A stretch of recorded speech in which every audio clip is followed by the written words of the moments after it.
Assalamualaikum warahmatullahi wabarakatuh. Berjumpa lagi di channel Ngulik Horor.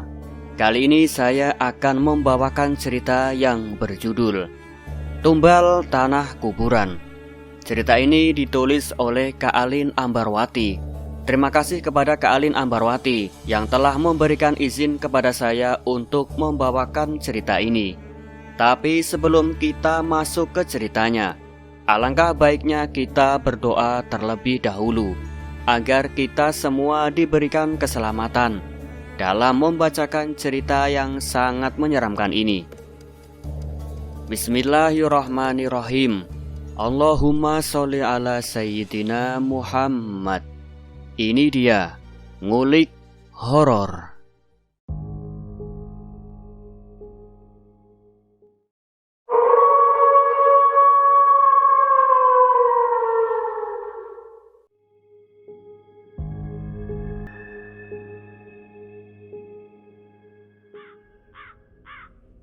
Rumah Sakit Jiwa Sumber Sehat, tempat di mana aku bekerja dan menghabiskan waktu keseharianku.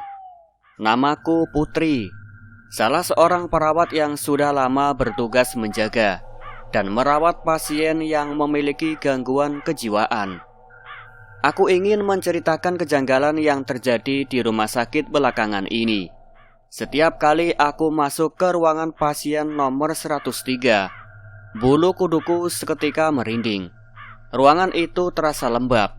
Terkadang ada pula sosok anak kecil yang membisikkan kata tak masuk akal di telingaku. Jangan rawat dia, dia jahat. Seperti ada hal yang tidak biasa dengan pasien yang aku rawat. Semua berawal dari malam itu. Tepat di pukul 12 malam, pasien yang bernama Bapak Adi datang ke rumah sakit. Ia hanya diantarkan oleh seorang wanita yang tidak lain adalah istrinya. Tolong rawat suami saya, Bu. Jika dia tiada cukup, beritahu saya, tapi jangan minta saya untuk mengurus jenazahnya. Saya serahkan kepada rumah sakit ini, Bu. Tolong ya, Bu. Petugas yang berjaga kala itu pun hanya bisa mengiyakan permintaan tersebut, dan kemudian langsung membawa Bapak Adi menuju kamar 103. Sosok Pak Adi sangat berbeda dengan pasien lain. Pasien lain akan mengamuk atau menangis ketika pertama kali datang ke rumah sakit jiwa. Namun hal tersebut tidak dilakukan oleh Pak Adi. Ia hanya duduk melamun di atas kursi roda dengan tatapan kosongnya. Ia hidup namun seolah-olah mati. Aku menjawab perawat utama untuk membantunya sembuh dari sakit. Awalnya aku pikir Pak Adi sama dengan pasien yang lain. Namun ternyata aku salah kira. Kejanggalan yang aku dapatkan selama merawatnya berasal dari tubuh Pak Adi sendiri, bukan dari rumah sakit tempatku bekerja. Konon katanya, Pak Adi merupakan salah seorang pengusaha sukses di kota Kembang di daerah Bandung. Ia memiliki usaha properti, usaha yang dirintisnya sejak dia masih lajang. Dia hanya butuh waktu 1 tahun untuk membuat usahanya tersebut menjadi satu-satunya usaha properti yang paling sukses. Terdengar kabar bahwa ia melakukan usaha dengan bantuan makhluk tak kasat mata. Ia melakukan perjanjian tak biasa dengan bangsa jin, menjadikan keluarga dari karyawannya sendiri sebagai tumbal dengan cara yang sangat halus. Dan boom, usahanya sangat berhasil. Selain itu juga, Pak Adi selalu membangun properti yang akan dijualnya di atas tanah kuburan. Dan hal tersebut menjadi perjanjian utama dengan bangsa jin tersebut. Membangun rumah di atas tanah kuburan, menyerahkan tumbal anak kecil kepada bangsa jin, di mana anak kecil yang dijadikan tumbal harus berasal dari lingkungan usahanya, dan usahanya pun akan berhasil. Pak Adi selalu melakukan ritual magis sebelum membangun rumah yang akan dijualnya nanti. Ia akan mencari tanah kuburan yang sudah terbengkalai, membabatnya habis, meratakan semua kuburan, dan menyulapnya menjadi tanah lapang yang begitu luas. Pak Adi kemudian akan duduk bersemedi di tengah tanah tersebut, tepat di pukul 12 malam, dengan didampingi oleh dukun yang sudah membantunya sedari awal, membacakan mantra dan mengambil tanah tersebut untuk kemudian ia jadikan sebagai alat utama untuk merenggut tumbal anak kecil yang merupakan anak dari para karyawannya. Pak Adi sangatlah cerdik. Ketika ia baru merintis usahanya tersebut, ia memasang lowongan pekerjaan dengan syarat utama, sudah menikah dan memiliki anak. Ia berdalih bahwa hal tersebut dilakukan untuk mengurangi angka pengangguran lelaki usia lanjut. Padahal sebelumnya ia ingin menjadikan anak-anak mereka sebagai tumbal. Selain itu, Pak Adi selalu meminta para pelamar di perusahaannya untuk menyerahkan dokumen berupa foto keluarga lengkap dengan anak-anaknya di foto tersebut. Tidak ada yang curiga dengan persyaratan-persyaratan tersebut, sebab itu merupakan persyaratan yang sangat mudah. Banyak orang-orang berduyun-duyun datang ke perusahaan Pak Adi untuk bergabung. Meskipun banyak sekali pelamar, namun tidak ada satupun yang ditolak. Semuanya diterima dengan begitu ramah oleh Pak Adi. Semua pelamar merasa sangat senang sebab bisa diterima di perusahaan properti milik Pak Adi. Meskipun baru dibuka, namun semua orang percaya bahwa perusahaan Pak Adi akan berjalan dengan baik tanpa hambatan apapun. Di sisi lain, di hari pertama bekerja di perusahaan tersebut, semua orang dapat dengan mudah beradaptasi. Pak Adi sudah siapkan semua rencana kerja dengan begitu rapi. Detail per orangnya pun sangat jelas. Hal tersebut tentu memudahkan para karyawan dalam bekerja. Meskipun itu merupakan hari pertama, mereka semua bekerja bersama Pak Adi. Pak Adi menjadi bos yang begitu dicintai oleh semua karyawan, sebab kebaikan hatinya. Bahkan ia tidak pernah sekalipun membentak bawahannya, meskipun bawahannya tersebut sempat melakukan kesalahan.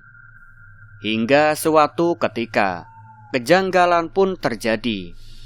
Baru 1 minggu perusahaan Pak Adi berjalan, sudah sangat banyak investor dan calon pembeli yang berduyun-duyun datang ke perusahaan tersebut. Hal tersebut membuat para karyawan yang jumlahnya 20 menjadi sangat kewalahan. Lahan yang tersedia hanya 1, dengan ukuran yang begitu luas, namun hanya bisa menampung 15 rumah saja. Itu pun baru masuk pembangunan sekitar 1 minggu yang lalu. Para calon pembeli tersebut menanyakan unit yang tersedia, dan semua karyawan kompak bahwa semua unit masih dalam proses pembangunan. Ada berapa unit yang tersedia di perusahaan Anda? Semua unit masih dalam proses pembangunan, Pak. Tidak mengapa. Tolong siapkan saya 10 unit dan saya akan bayar lunas saat ini juga. Apa Bapak tidak keberatan menunggu beberapa bulan untuk 10 unit tersebut? Tidak apa, saya akan menunggu. Silakan pakai kartu kredit ini untuk proses pelunasan ya. Baik Pak, mohon ditunggu ya. Selain calon pembeli, para investor pun datang ke perusahaan untuk mengajak kami bekerja sama dengannya. Bukan hanya 1 atau 2 investor saja, melainkan ada sekitar 10 investor yang datang menghampiri perusahaan dan mengajak bertemu dengan Pak Adi selaku pemilik perusahaan. Ini merupakan hal-hal yang sangat janggal. Hanya dalam waktu 1 minggu 10 unit rumah terjual, dan 10 investor datang mengajak perusahaan milik Pak Adi bekerja di bawah naungannya. Para karyawan hanya bisa bergeleng-geleng kepala menyaksikan hal aneh yang mereka saksikan di minggu pertama mereka bekerja. Namun, Pak Adi datang untuk memberikan sebuah perkataan yang akan membungkam mulut para karyawan. Saya melakukan promosi besar-besaran, sehingga tidak heran jika mereka pun datang. Tapi Bapak sangatlah hebat. Saya tidak akan bisa berhasil jika tanpa kalian. Para karyawan pun senang mendengar ucapan dari Pak Adi. Mereka semakin bersemangat bekerja di perusahaan Pak Adi. Bahkan Pak Adi kerap kali memberikan bonus tambahan kepada kita tanpa persyaratan apapun. Di sisi lain, 1 bulan berlalu. Kejanggalan yang berkenaan dengan hal-hal mistis pun terjadi. Para karyawan kerap kali diganggu oleh sosok perempuan yang menghuni perusahaan Pak Adi.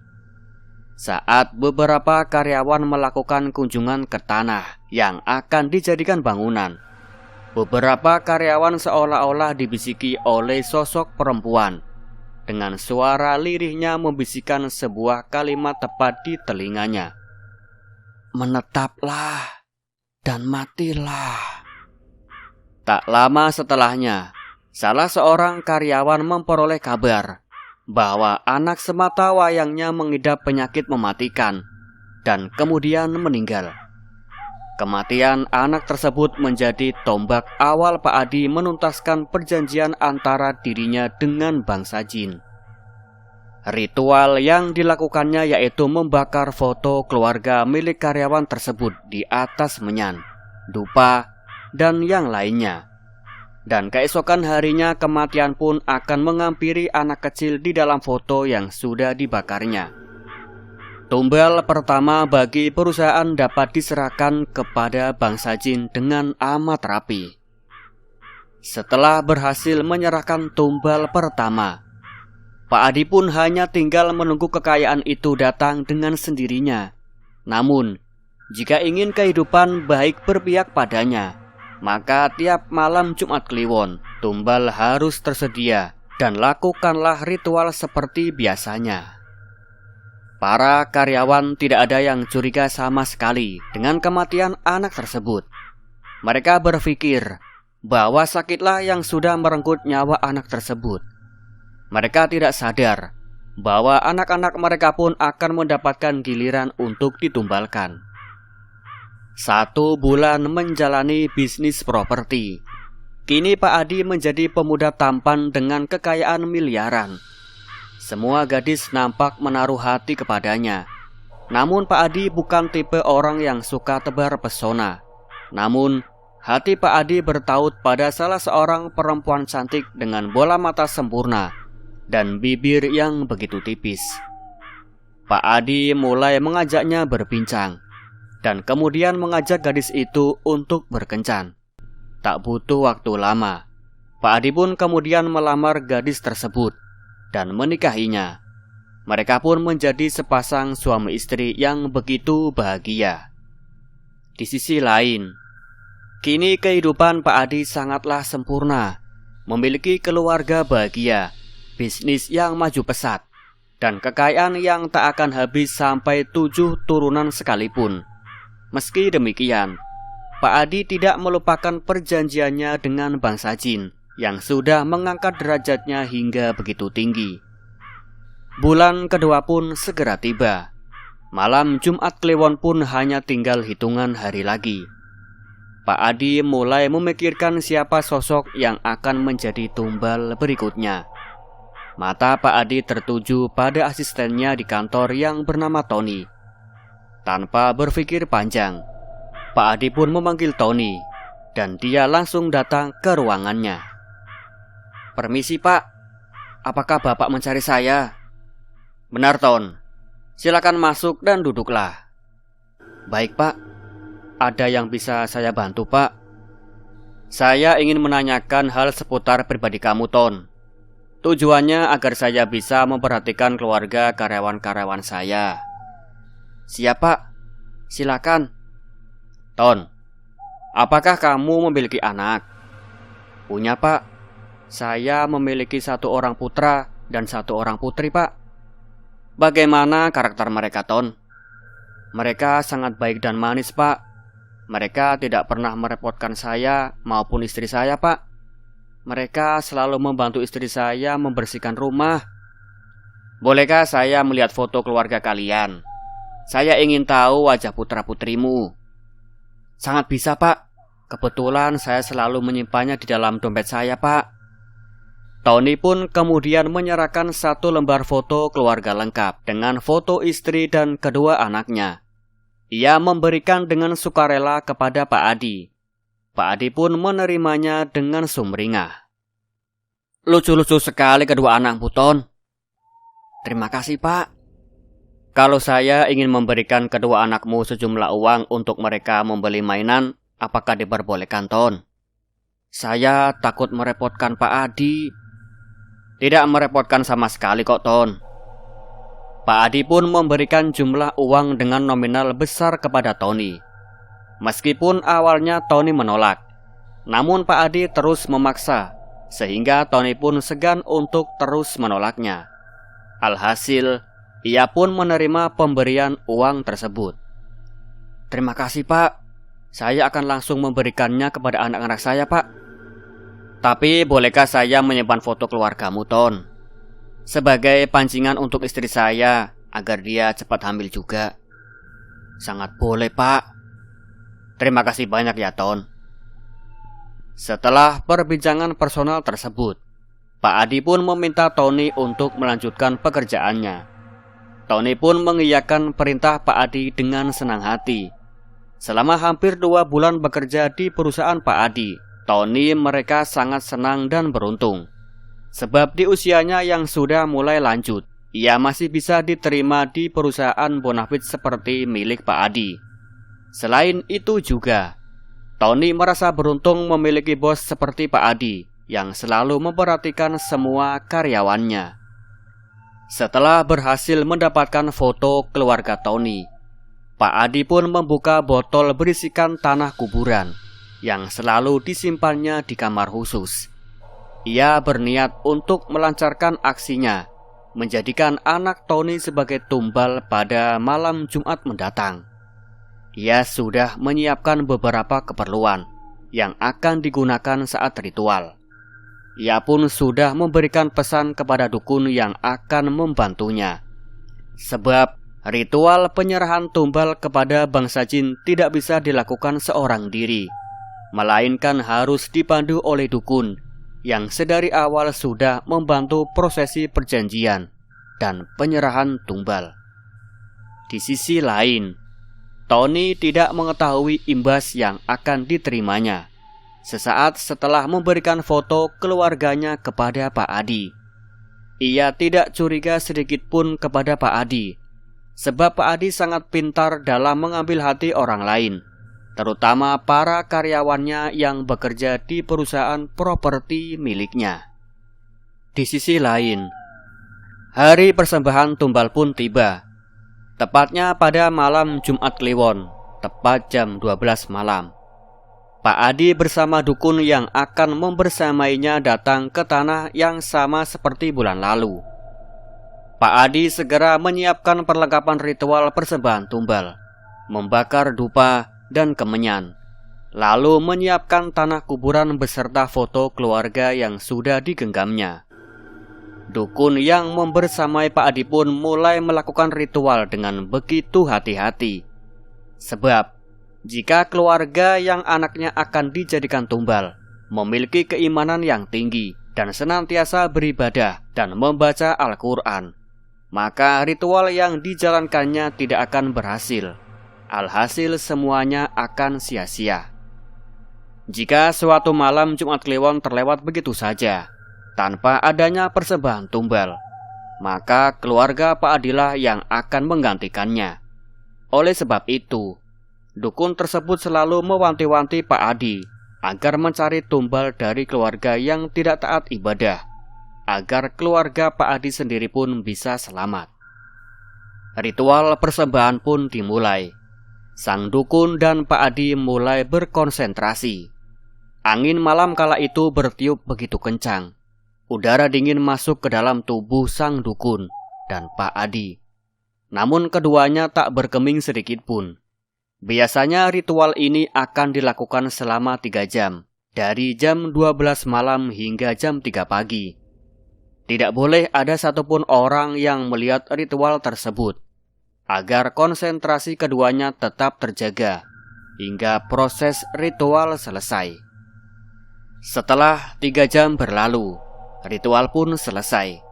Keesokan harinya sang anak yang ditumbalkan akan menderita sakit secara tiba-tiba, entah sakit jantung maupun gagal ginjal. Dan hari itu juga nyawa sang anak tidak akan mungkin tertolong.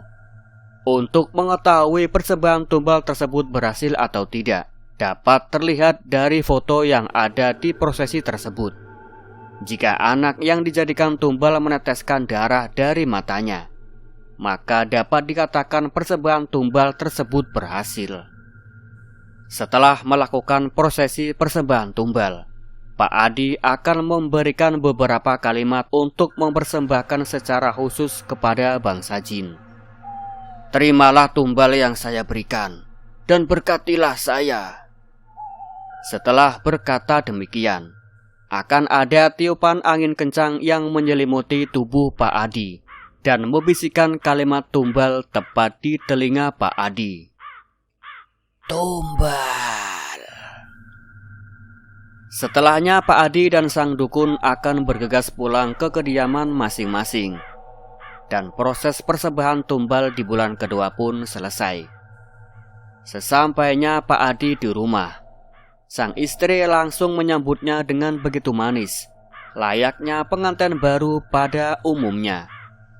Sang istri tidak tahu bahwa suaminya melakukan perjanjian tak semestinya dengan bangsa jin, dan selalu mempersembahkan tumbal kepada bangsa jin tersebut di setiap malam Jumat Kliwon. Pak Adi hanya bilang kepada istrinya bahwa setiap malam Jumat Kliwon ia tak akan berada di rumah. Ia akan menginap di kantornya untuk menjaga isi kantor agar tetap aman. Sang istri pun tak menaruh curiga kepada suaminya. Ia begitu percaya dengan suaminya tersebut, sebab sosok Pak Adi di matanya adalah pria yang sangat baik dan selalu bertanggung jawab. Keesokan harinya, seisi kantor diributkan dengan kematian anak Tony yang mendadak. Berbeda dengan bulan lalu. Jika bulan lalu saat ada kabar kematian seluruh isi kantor acuh tak acuh, maka hal tersebut tidak berlaku di bulan kedua ini. Sebab Tony adalah salah satu karyawan yang memiliki pengaruh besar dan selalu berkomunikasi dengan karyawan-karyawan lain. Selain itu, Tony pun merupakan sekretaris dari Pak Adi, sehingga tidak heran jika kabar kematian anaknya terdengar hingga seluruh isi kantor. Di samping itu, keluarga Tony terkenal dengan keluarga yang selalu menerapkan pola hidup sehat, sehingga sangat aneh jika anaknya tewas mendadak karena sakit jantung. Tony pun sangat terpukul dengan kematian anaknya yang begitu mendadak. Saat azan subuh berkumandang, anak pertamanya tiba-tiba menjerit kesakitan, seolah-olah ada pisau tajam yang menancap di leher dan jantungnya. Tony dan istrinya pun kaget dan bergegas menuju kamar anaknya tersebut. Selang beberapa menit kemudian, anak Tony pun tewas. Suasana hari itu sangatlah kacau.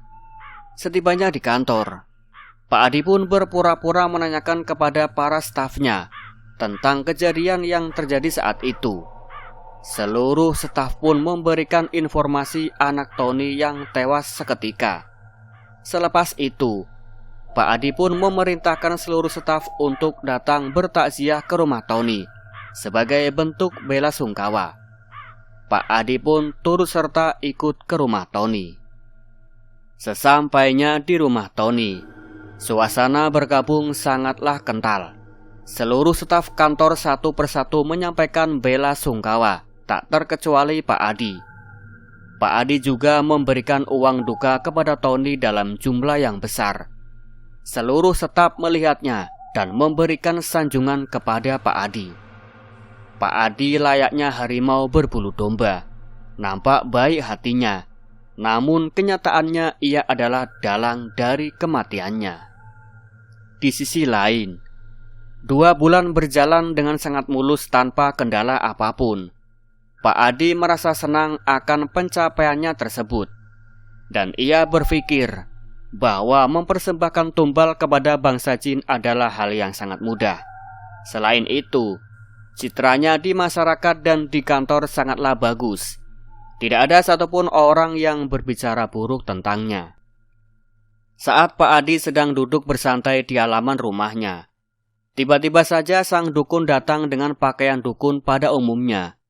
Ia datang tanpa mengabari Pak Adi terlebih dahulu. Pak Adi sangat kaget, dan ia pun langsung membawa sang dukun menjauh dari rumahnya. Pak Adi membawa sang dukun ke pekarangan tak jauh dari rumah tempat tinggalnya. Ia khawatir jika sang istri akan curiga nantinya ketika melihat ada dukun datang ke rumah.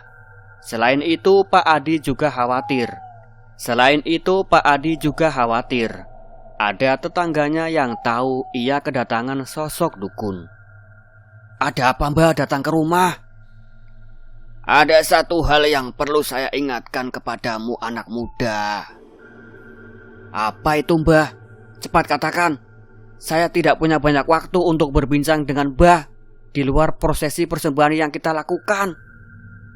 "Bulan depan, tepatnya saat kamu akan mempersembahkan tumbal yang ketiga, kamu harus memiliki lahan baru dan tumbal yang tak biasa. Kamu harus memilih korban dari kalangan darah biru. Jika tidak, maka kamu akan tahu sendiri akibatnya." "Mengapa harus darah biru, Mbah?" "Bulan ketiga merupakan bulan penentuan hidup dan matinya keluarga kamu, anak muda. Jika kamu gagal, keluargamu akan terbantai. Namun jika kamu berhasil, maka kekayaanmu akan meningkat drastis dan usahamu akan berkembang sangat pesat."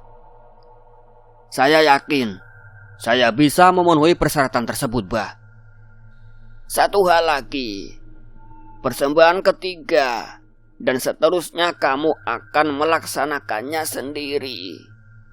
Saya hanya akan memantau kamu." "Mengapa demikian, Mbah?" "Sebab kamulah tokoh utama dalam perjanjian ini, dan kamu harus berhubungan langsung dengan bangsa jin tanpa perantara siapapun." "Baiklah, Mbah." "Kalau begitu, saya harus pergi segera." Sang dukun pun bergegas pergi. Sementara itu Pak Adi masih terdiam memikirkan semua ucapan dari sang dukun. Ia berpikir, apakah ia akan sanggup atau tidak? Sedangkan ini adalah sebuah keharusan. Tak berselang lama, sang istri pun memanggil Pak Adi untuk kembali ke rumah. "Mas, ayo pulang. Hari sudah mulai sore loh." Pak Adi hanya mengangguk tanda setuju. Ia kemudian bergegas untuk kembali ke rumah. "Tadi siapa, Mas? Kok kamu ajak dia pergi ke pekarangan?" "Bukan siapa-siapa. Tadi hanya orang yang nanya alamat." "Oh, begitu." Saat sedang duduk santai berdua, sang istri hendak memberikan sebuah hadiah kepada suaminya tersebut. Hadiah yang tidak sebandingan dengan kebaikan hati sang suami. Ia ingin memberikan kabar baik kepada Pak Adi, yaitu suaminya, tentang kehamilannya. "Mas, aku ingin memberikan sesuatu kepadamu." "Apa itu?" "Ini, Mas." Istri Pak Adi memberikan kado kecil berisikan hasil tes kehamilan. "Kamu hamil?" "Iya, Mas." Pak Adi pun sangat bahagia dengan kabar tersebut. Ia tidak menyangka bahwa sebentar lagi dirinya akan memiliki anak. Dan itu artinya ia akan segera menjadi seorang ayah. Namun, tak lama kemudian Pak Adi berpikir satu hal yang mengkhawatirkannya. Hal tersebut berkaitan dengan ucapan sang dukun. dan berita kehamilan istrinya. Jika ia tidak berhasil mendapat tumbal, maka keluarganya lah yang akan menjadi gantinya. Apakah calon anaknya tersebut akan menjadi tumbal jika ia gagal? Muncul pertanyaan-pertanyaan tersebut di benak Pak Adi. Ada sedikit kekhawatiran. Ia takut hal buruk terjadi pada keluarganya. Ia tak ingin kebahagiaan yang baru saja dibangunnya sirna begitu saja, terlebih jika harus kehilangan anaknya nanti. Pak Adi begitu tega menjadikan anak dari para karyawannya sebagai tumbal, sementara dia sendiri tidak ingin anaknya menjadi tumbal. Pak Adi tumbuh dengan kepribadian yang egois. Di sisi lain, Pak Adi pun mulai mencari-cari calon tumbal yang akan dipersembahkannya. Calon tumbal dengan darah biru yang mengalir di dalamnya. Ia pun mulai menyeleksi seluruh staf di kantornya. Tanda seorang memiliki darah biru atau tidak dapat terlihat dari namanya, sebab kerajaan-kerajaan di sekitarnya selalu memberikan gelar di awal, sebelum nama yang melekat di tubuh keturunannya.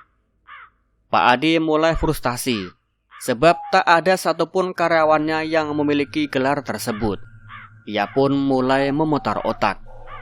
Tak lama kemudian terbesit ide cemerlang yang terlintas di kepalanya.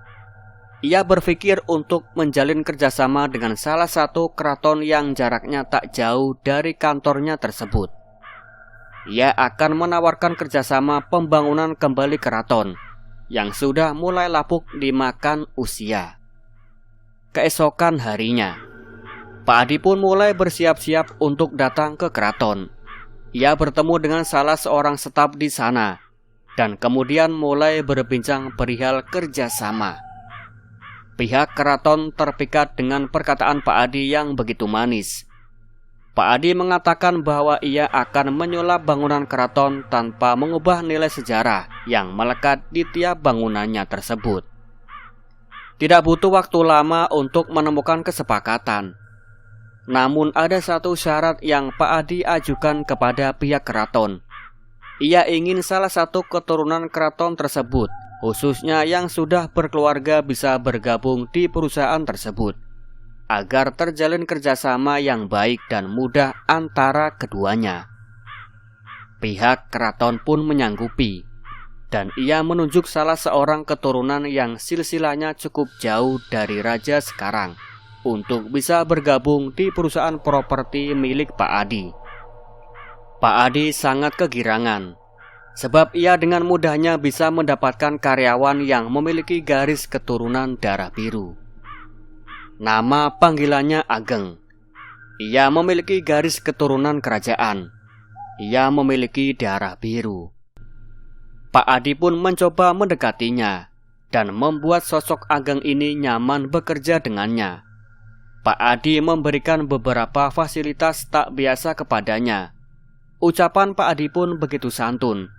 Kerap kali Pak Adi memberikan bonus dalam jumlah yang sangat banyak. Meskipun baru bergabung, namun Ageng sudah merasa nyaman bekerja dengan Pak Adi. Selain itu, beban tugas yang diberikan Pak Adi kepadanya tidak begitu banyak, sehingga Ageng masih memiliki banyak waktu untuk melakukan hal-hal lain di luar kewajibannya. Suatu hari, Pak Adi memanggil Ageng untuk datang ke ruangannya. Hal yang sama dilakukan kepada Tony, dulu pun dilakukan Pak Adi kepada Ageng. Pak Adi menanyakan beberapa pertanyaan pribadi kepada Ageng. Tanpa ada rasa curiga sedikit pun, Ageng pun menjawab semua pertanyaan Pak Adi secara jelas dan rinci. Ketika Pak Adi menanyakan perihal anak, Ageng pun sangat senang, sebab ada orang lain yang peduli terhadap anaknya.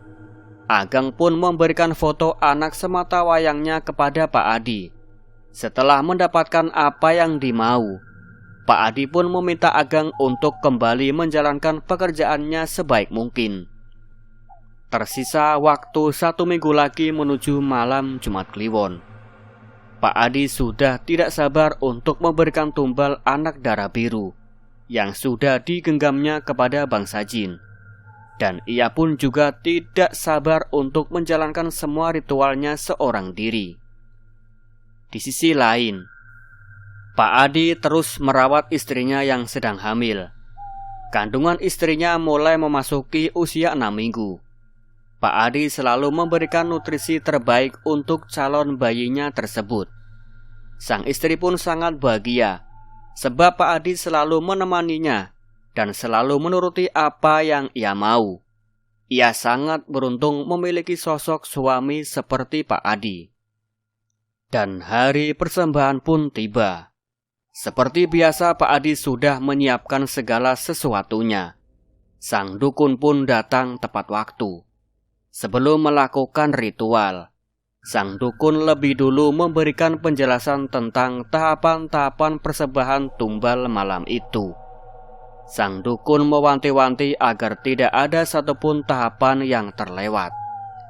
Ketika itu, Pak Adi keluar rumah saat jam menunjukkan pukul 10 malam. Sang istri terbangun saat Pak Adi membuka pintu hendak keluar. Firasat aneh pun menyelimuti hati sang istri.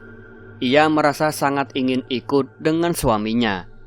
Namun karena Pak Adi keluar lebih dulu, ia tidak bisa membersamai Pak Adi. Sang istri pun berinisiatif untuk datang ke proyek Pak Adi sekaligus membawakan bekal berupa cemilan untuk mendampingi suaminya begadang malam itu. Sesampainya di proyek, dari kejauhan terlihat Pak Adi dengan orang yang datang tempo hari sedang duduk bersila di tengah tanah yang baru saja diuruk. Belum ada satu bangunan pun.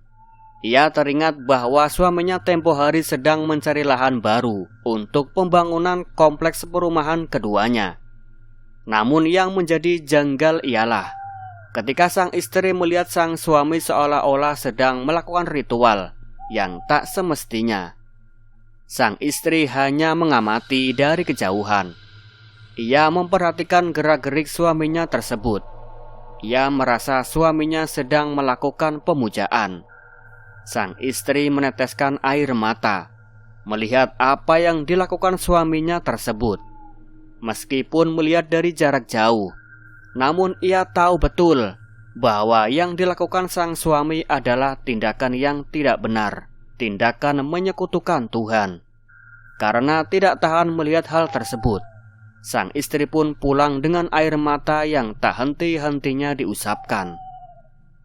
Di sisi lain, Pak Adi tidak mengetahui bahwa istrinya melihat tindakannya tersebut.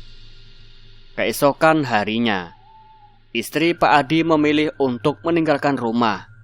Ia pergi tanpa sepengetahuan sang suami. Istri Pak Adi merasa bahwa dirinya telah dibohongi dan tertipu akan kebaikan Pak Adi selama ini. Pak Adi seolah-olah memiliki muka ganda. Di depan ia begitu manis dan bertanggung jawab. Sementara di belakang dirinya ia malah melakukan tindakan yang tidak semestinya, yaitu pemujaan. Ketika terbangun dari tidurnya, Pak Adi tidak menyadari bahwa sang istri tidak ada di rumah. Pak Adi kemudian mencari tahu keberadaan sang istri.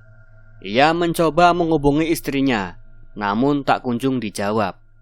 Istrinya seolah-olah pergi tanpa meninggalkan jejak apapun. Namun, Pak Adi berpikir bahwa istrinya hanya pergi sebentar dan pasti dalam waktu beberapa hari akan kembali ke rumahnya. Pak Adi pun tak begitu ambil pusing. Di sisi lain, keesokan hari setelah Pak Adi melakukan persembahan tumbal keturunan darah biru, di kantor kembali lagi dihebohkan dengan kematian yang mendadak. Ini merupakan kali ketiga. Para staf kantor pun merasa ada yang janggal, karena hal ini merupakan hal yang tak biasa. Dalam 3 bulan sudah ada 3 anak dari karyawan Pak Adi yang meninggal. Padahal perusahaan Pak Adi pun baru berdiri selama 3 bulan. Apakah ini sebuah kebetulan semata atau memang ada unsur kesengajaan? Para staf pun terus membicarakan tentang hal ini, sampai mereka semua merasa takut, sebab mereka semua memiliki anak. Mereka khawatir jika bulan-bulan selanjutnya hal serupa terjadi pada anak-anak mereka. Karena kekhawatiran tersebut, ada beberapa karyawan memilih untuk mengundurkan diri dari perusahaan Pak Adi. Pak Adi mendengar desas-desus yang terjadi di kantornya, dan dia tahu bahwa ada beberapa karyawannya yang memilih mengundurkan diri. Alhasil Pak Adi mencoba memutar otak agar desas-desus tersebut bisa hilang dan para karyawan kembali nyaman bekerja di perusahaannya. Pak Adi pun lantas membuat gebrakan baru. Ia mengusulkan kepada seluruh bawahannya untuk mengadakan acara semacam family gathering untuk seluruh karyawannya. Pak Adi pun menunjuk sekretarisnya untuk bisa mengatur itu semua. Seluruh karyawan pun setuju dengan usulan Pak Adi. Terlebih kegiatan ini tidak terbayar, alias ditanggung seluruhnya oleh Pak Adi. Dan seluruh karyawan pun diperbolehkan untuk mengajak sanak saudaranya untuk turut serta dalam acara ini. Pak Adi pun mengusulkan untuk mengadakan acara family gathering di Pulau Dewata Bali. Sebab Pak Adi yakin bahwa seluruh karyawannya akan sangat antusias jika pergi ke Bali. Kegiatan tersebut akan dilaksanakan pekan depan, dan otomatis di hari-hari tersebut kantor akan diliburkan karena seluruh karyawannya akan pergi bersama ke Bali. Di samping itu, Pak Adi merasa aneh sebab istrinya tak kunjung pulang, sedangkan ia ingin mengajak istrinya tersebut untuk ikut serta dalam kegiatan kantor tersebut. Jika istrinya tak kunjung pulang, maka Pak Adi pun akan pergi seorang diri. Pak Adi masih berpikir positif jika istrinya tersebut akan pulang, karena Pak Adi merasa bahwa dirinya tak melakukan kesalahan apapun kepada istrinya tersebut. Hari pun berlalu dengan begitu cepat. Kini tiba hari di mana acara family gathering pun akan diselenggarakan. Seluruh karyawan dan keluarganya nampak begitu senang karena akan pergi ke Bali.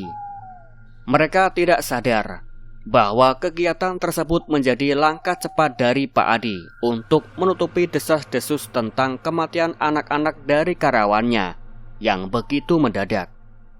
Pak Adi berharap setelah ini mereka tidak akan berbincang-bincang persoalan tersebut.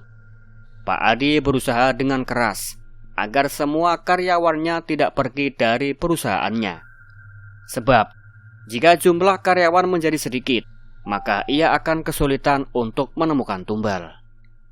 Setelah acara family gathering tersebut selesai dilaksanakan, seluruh karyawan pun nampak melupakan kejadian-kejadian janggal 3 bulan terakhir, dan mereka kembali memuji Pak Adi atas gebrakan-gebrakannya. Pak Adi merasa sangat lega akan hal tersebut. Itu artinya persembahan bulan keempat akan baik-baik saja, tanpa ada kendala apapun seperti 3 bulan yang lalu. Di sisi lain, istri Pak Adi memilih kembali ke rumah orang tuanya. Ia pun memilih merawat kandungannya seorang diri. Ia tidak ingin jika anaknya kelak tahu tentang ayahnya yang melakukan pemujaan kepada bangsa jin. Sang istri pun menutup semua akses komunikasinya dengan Pak Adi. Di samping itu, sang istri memilih menutupi kelakuan Pak Adi dari keluarga besarnya. Ia hanya mengatakan bahwa selama hamil ia tak ingin jauh dari orang tuanya dan ingin melahirkan di kampung halamannya tersebut, bukan di tempat tinggalnya bersama Pak Adi. Keluarganya pun tak curiga, sebab wanita hamil yang memilih untuk tinggal bersama kedua orang tuanya mereka suatu hal yang biasa dan sangat lumrah. 9 bulan pun berlalu. Selama itu Pak Adi berhasil melakukan persembahan tumbalnya tanpa kendala apapun. Ia pun kini sudah mampu memandu jalannya ritual seorang diri, meskipun terkadang masih diawasi oleh sang dukun. Itu artinya sudah genap 1 tahun Pak Adi menjadi budak dari bangsa jin. Meskipun menjadi budak bangsa jin, namun Pak Adi tidak merasa diperbudak sama sekali, sebab ia memperoleh banyak sekali keuntungan karenanya. Sementara itu, sang istri sudah melahirkan anaknya bersama Pak Adi. seorang anak laki-laki yang begitu tampan. Namun, sang istri tak kunjung memberikan kabar kepada Pak Adi selaku suaminya tentang kabar dirinya dan kelahiran putranya tersebut. Bagi dia, bersekutu dengan bangsa jin adalah satu kesalahan yang tidak bisa diampuni oleh manusia dan Tuhannya. Di sisi lain, Pak Adi pun sadar bahwa ada satu hal yang tidak benar atas kepergian istrinya tersebut.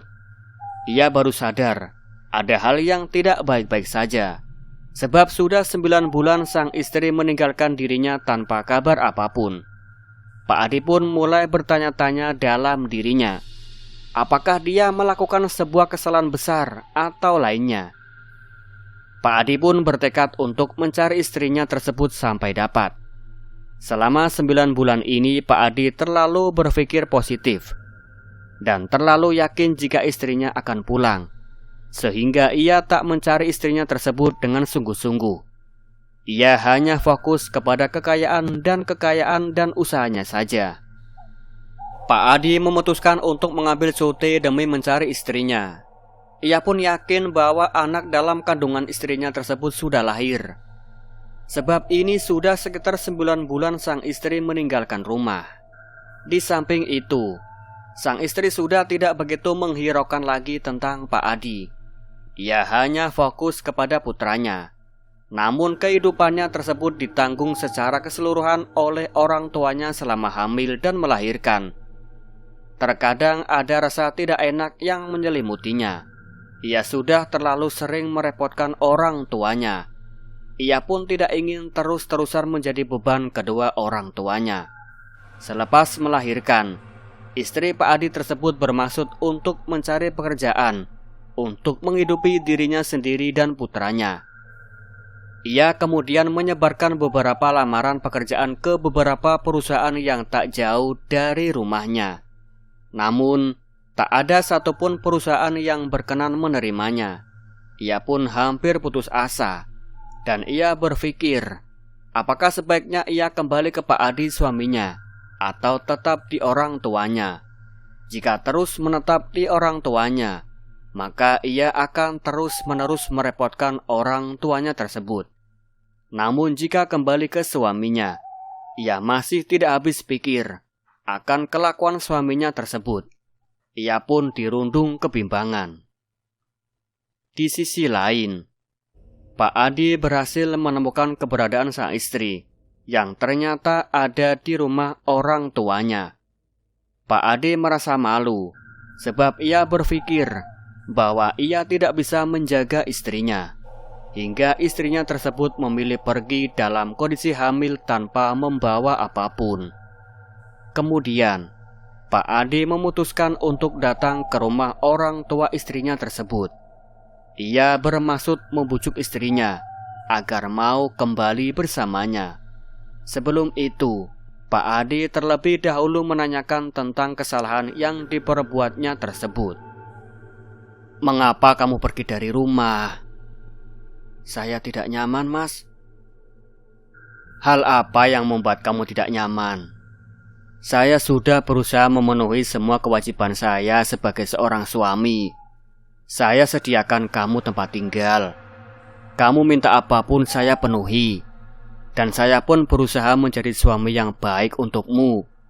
Saya bertanggung jawab dan tidak pernah sekalipun membentakmu. Memang betul, kamu memang suami yang sangat sempurna, tanpa celah sedikit pun. Namun ada satu hal yang ada di dalam diri kamu yang aku gak bisa toleransi, Mas." "Apa? Tolong sebutkan." "Kamu pergi sampai 9 bulan lamanya tanpa kabar atau apapun. Malam itu, aku melihat kamu dengan seorang layaknya dukun lengkap dengan baju praktiknya. Kamu dan dia melakukan sebuah ritual yang begitu itu tidak wajar.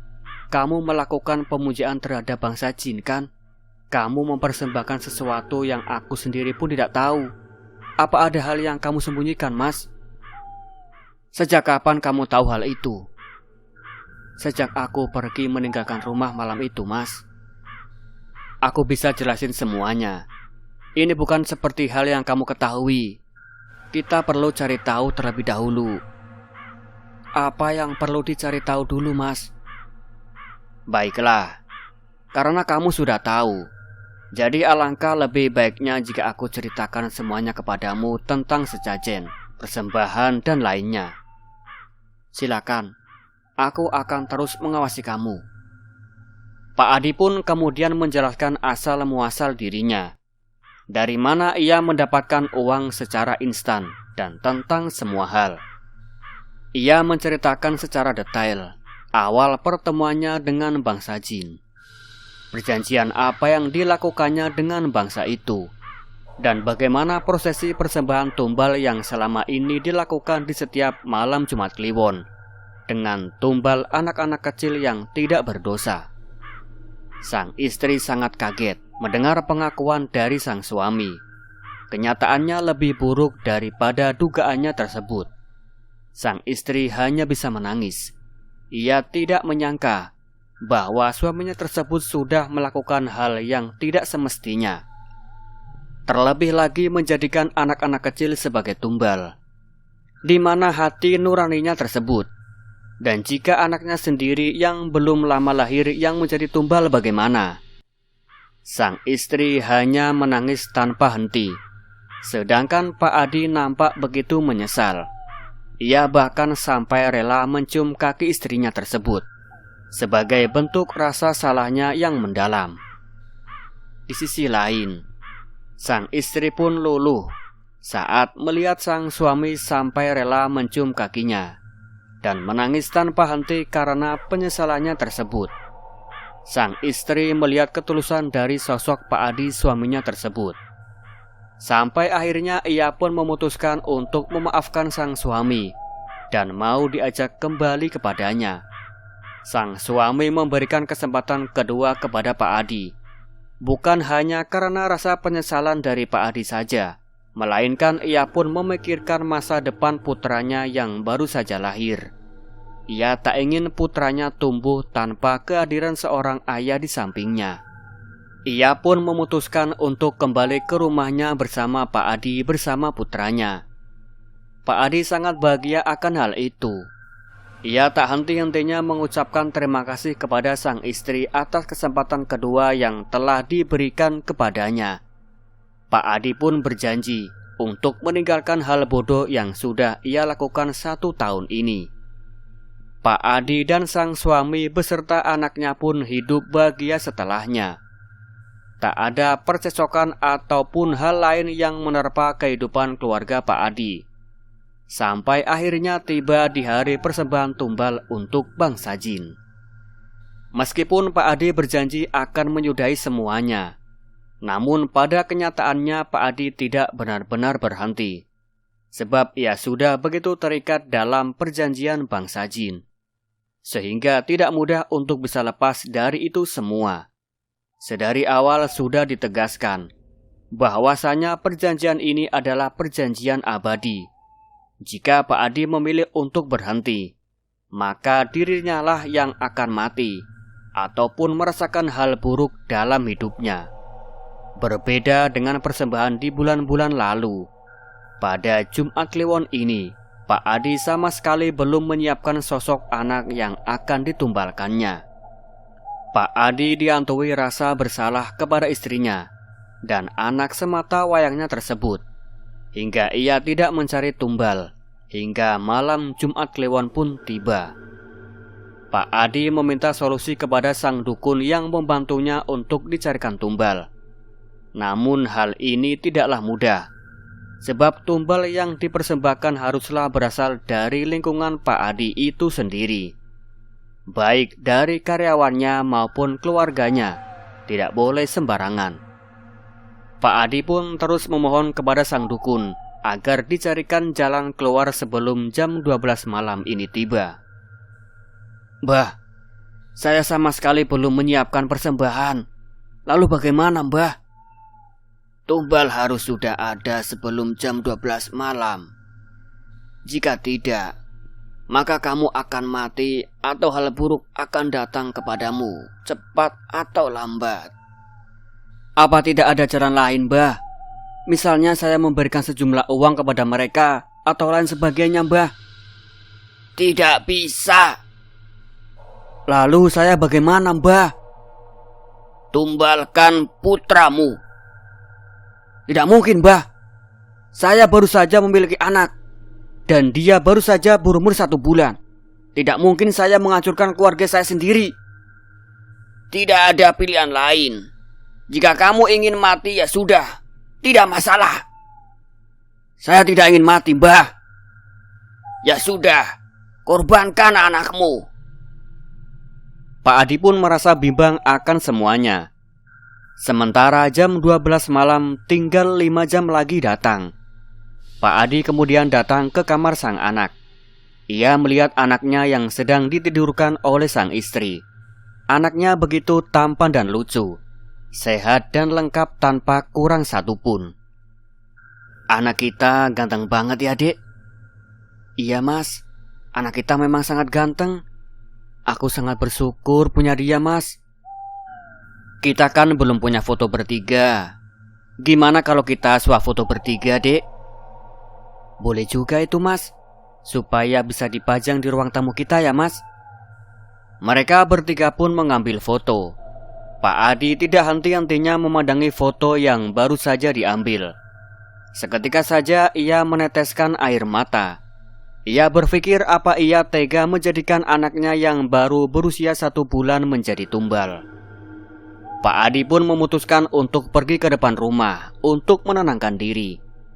Dari arah kanan dan kirinya berhembus angin yang begitu kencang.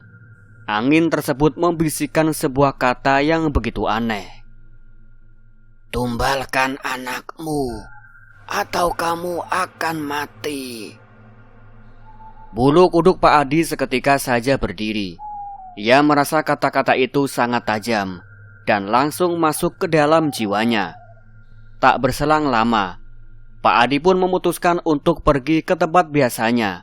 Ia memberikan persembahan tumbal kepada bangsa jin. Kini Pak Adi pun sudah membulatkan tekad untuk menjadikan anak semata wayangnya sebagai tumbal tanah kuburan di malam Jumat ini. Pak Adi benar-benar menjadi sosok yang bisa dibilang menyeramkan. Ia bahkan tega menjadikan anaknya yang baru berusia 1 bulan menjadi tumbal dari ketamakan hatinya. Ia benar-benar tega mempersembahkan anaknya untuk bangsa jin. Ia bahkan tidak berpikir tentang bagaimana istrinya mengandung selama 9 bulan.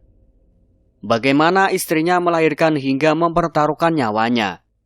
Dan bagaimana istrinya membesarkan anaknya. Pak Adi semakin dibutakan oleh ketamakan dia sendiri. Pak Adi pun bergegas pergi untuk menuju ke tanah tempatnya melakukan persembahan. Sang dukun sudah mempersiapkan segala sesuatunya. Pak Adi mulai melakukan ritual demi ritual dengan begitu gemetaran. Ia tak menyangka bahwa dirinya akan setega itu. Prosesi persembahan dilakukan dengan begitu cepat. Yang biasanya memakan waktu 3 jam, kini hanya 2 jam sudah selesai. Setelah Pak Adi menangis tanpa henti, ia pun memutuskan untuk langsung pergi dari tempat tersebut. Ia bahkan tak berani pulang ke rumahnya. Keesokan harinya, sang istri merasa kaget bukan kepalang ketika mendapati putranya sudah tidak bernyawa. Badannya biru, matanya memerah, dan tubuhnya sudah begitu dingin. Sang istri sangat histeris. Ia kemudian mencoba menghubungi Pak Adi, namun tak kunjung mendapatkan respon. Sang istri kemudian menelepon kedua orang tuanya untuk datang ke rumahnya sekarang juga. Ia tak sanggup melihat anaknya sudah tak bernyawa. Tak berselang lama, kedua orang tuanya pun tiba. Mereka yang kemudian mengurus jenazah cucunya tersebut. Mereka pun menanyakan kemana perginya Pak Adi. Apakah dia tahu bahwa anaknya tewas atau tidak? Di sisi lain, Pak Adi masih tak berani kembali ke rumah. Ia tak sanggup menyaksikan anaknya tewas begitu saja karena ulahnya. Ia mengutuk dirinya sendiri. Bahkan ia seperti orang yang hampir kehilangan arah saat itu. Pak Adi tidak sanggup melihat kemarahan istrinya saat ia kembali ke rumah nanti. Istrinya pasti tahu bahwa anaknya tersebut dijadikan tumbal oleh sang suami. Mengingat sang istri tahu tentang hal bodoh yang dilakukan oleh sang suami dengan perjanjiannya bersama bangsa jin, sang istri tak henti-hentinya menangis hingga sang anak dikuburkan ke liang lahat. Ia bahkan sempat pingsan berkali-kali. Akhirnya sang istri pun dibawa keluarganya untuk kembali ke rumah. Sore harinya, Pak Adi pun memutuskan untuk kembali ke rumah. Ia melihat sang istri masih lemas di atas ranjang. Sang istri melihat Pak Adi dengan tatapan marahnya. "Mengapa kamu tega, Mas?" "Ada apa, Dek?" "Anak kita mati. Pasti kamu jadikan tumbal, kan?" "Bukan, Dek. Bukan aku." "Lalu siapa? Yang bersekongkol dengan bangsa jin siapa? Kamu, kan? Yang sering menumbalkan anak-anak kecil siapa? Kamu. Dan sekarang kamu masih ngelak." "Aku ngaku salah. Aku salah, Dek. Maafkan aku." "Kamu biadab, Mas. Kamu tega menjadikan anakmu sendiri sebagai tumbal. Kamu tidak layak disebut manusia." "Ampuni aku, Dek. Ampuni aku." "Pergi kamu sekarang. Aku gak sudi melihat kamu. Aku sudah gak sudi menjadi istri kamu lagi." Pak Adi pun kemudian pergi dari rumahnya. Ia kembali ke kantornya untuk sekedar singgah. Namun sesampainya di kantor, semua stafnya sudah tahu bahwa Pak Adilah dalang dari kematian bertubi-tubi di kantornya tersebut. Semua staf pun memutuskan untuk keluar dari perusahaan Pak Adi. Selain para staf, para investor dan perusahaan yang bekerja sama dengan Pak Adi semuanya memutuskan untuk mundur. Dan kini Pak Adi benar-benar seorang diri. Pak Adi merasa sangat hancur. Niat hati ingin menyelamatkan anaknya, malah ia terkena batunya. Bahkan ia dinistakan melebihi apapun. Ia kini hidup namun seolah-olah mati. Ia kehilangan anaknya, istrinya, keluarganya, para karyawannya dan semua kekayaannya. Pak Adi kini pun hanya mampu menangis, menangis, dan menangis. Perlahan-lahan kejiwaannya pun terganggu. Ia pun kini hanya meluntang-lantung di jalan dengan jiwanya yang sudah rusak. Ia menjadi gila. Bahkan bukan hanya itu, setiap harinya banyak arwah anak kecil datang kepadanya. Mereka meminta agar Pak Adi mengembalikan mereka semua ke dunia ini. Semua arwah anak kecil tersebut mengutuk Pak Adi. Hingga suatu ketika, sang istri melihat Pak Adi sedang berjalan tanpa arah. Ia pun membawa Pak Adi ke rumah sakit jiwa tepat di jam 12 malam dan menitipkannya kepada pengurus rumah sakit jiwa itu. Berakhirlah Pak Adi di rumah sakit jiwa tempatku bekerja saat ini. Sehingga tak heran jika ada penampakan arwah ataupun suara anak kecil yang datang menghantuiku saat merawat Pak Adi. Sebab mereka adalah korban dari tumbal tanah kuburan yang dilakukan oleh Pak Adi. Dan cerita pun selesai. Nah, bagaimana menurut teman-teman setia ngulik horor? Apakah kalian akan tega seperti Pak Adi yang tega menumbalkan anak semata wayangnya? Ambillah segi positif dan negatif dari kisah ini. Jika kalian ingin menjadi seorang pemimpin yang baik, jadilah pemimpin yang baik dari hati dan kepribadian Anda sendiri. Jangan jadi pemimpin yang bermuka dua, baik di hadapan para karyawan dan di belakang karyawan kalian menikam dengan begitu kejam. Nah, akhir kata, saya Raden Mas Bagio pamit undur diri. Sekian, wassalamualaikum warahmatullahi wabarakatuh.